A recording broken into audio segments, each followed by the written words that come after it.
अगर आप 7 वचनों को अगर आपस में जो पति पत्नी देते हैं इनको समझ लें तो मुझे नहीं लगता कि किसी के भी विवाह संबंध कभी खराब हो सकते हैं।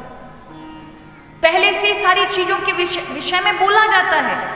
पिता कहता है मैं अपनी कन्या का दान तब तक नहीं करूंगा जब तक कि तुम साधु नहीं बनते। साधु का मतलब ये नहीं माना मुड़ मुड़ा करके और वन चला जाए, फिर कौन अपनी कन्या को देगा।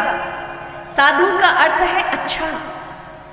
हमारे यहाँ कोई अच्छी बात हो जाती थी तो ये तो उर्दू शब्द है, जब हम कहते वाह वाह वाह, ये अपना शब्द हिंदी का शब्द नहीं, उर्दू शब्द है। हमारे यहाँ हिंदी का शब्द है वाह वाह के लिए साधु साधु साधु। जब कोई अच्छी बात होती थी तो प्राय हमारे यहाँ के सभी क्या बोलते थे, साधु साधु। इसका मतलब वाह वाह,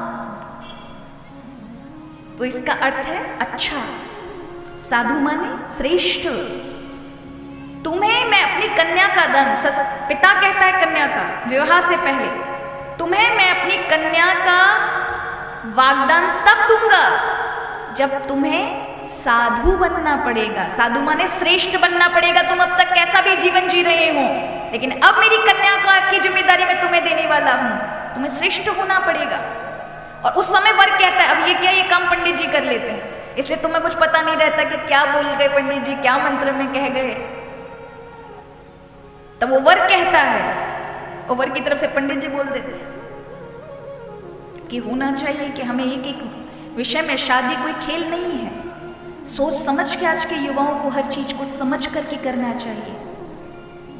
तो वो वर कहता है हाँ मैं साधु बनूंगा, श्रेष्ठ बनने का कोशिश नहीं करूंगा, बनूंगा।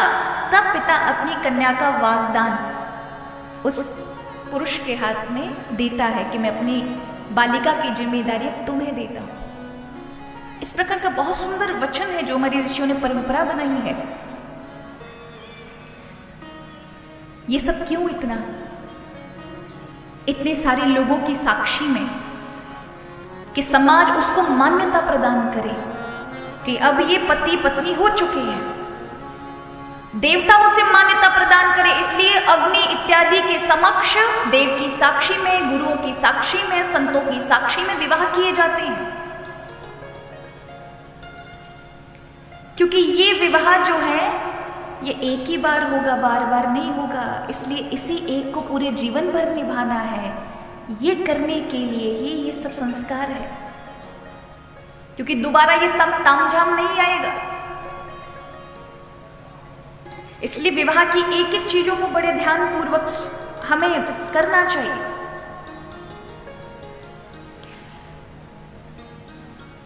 राम जी का ऐसा विवाह हुआ, कहा जाता है हमारे मिथिला के तो लोग महाराज और अयोध्या के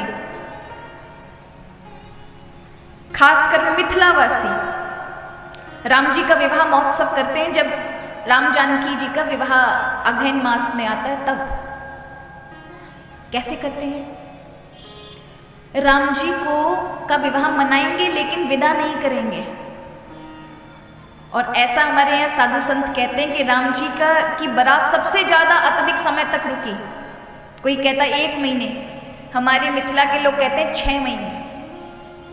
इसलिए आज भी हर साल विवाह महोत्सव करते हैं मिथिला के लोग राम जी और जानकी जी का, किंतु सारे काम करेंगे लेकिन विदाई नहीं करेंगे कन्या की। वो अपनी ओर से भेजना ही नहीं चाहते। वो कहते नहीं, राम जी और जानकी जी को हम मिथिला से दूर नहीं कर सकते। और राम जी की बारात भी अद्भुत आई महाराज। ऐसी बारात, यहाँ बहुत सुंदर सुंदर प्रसंग हैं। श्री राम जी की अजब बारात अवध से मिथिला चली। कैसे मिथिला चली? बोले ऐसी बारात जा रही है कि सभी बाराती सज धज करके अवध के घोड़ों पे, हाथियों पे बैठ बैठ करके जा रहे हैं। जैसे एक नगर से निकला किसी को याद नहीं है, सब नृत्य में मग्न है। और विवाह की शोभा ऐसी है कि नगर के लोग जहां से निकल के बारात जाती है बाहर आ जाते हैं। विधवाएं, माताएं, बूढ़ी माताएं देहली पर आ जाती हैं। युवतियां झरोकों पर खड़ी हो जाती हैं, नर नारियां व्यापारी अपनी दुकानों पे, नर नारियां गलियों के कोनों पर से देखते हैं। और जब बारात जाती है, बारात की शोभा को देखकर ऐसा लगता है कोई चक्रवर्ती नरेश की विवाह की बारात जा रही है।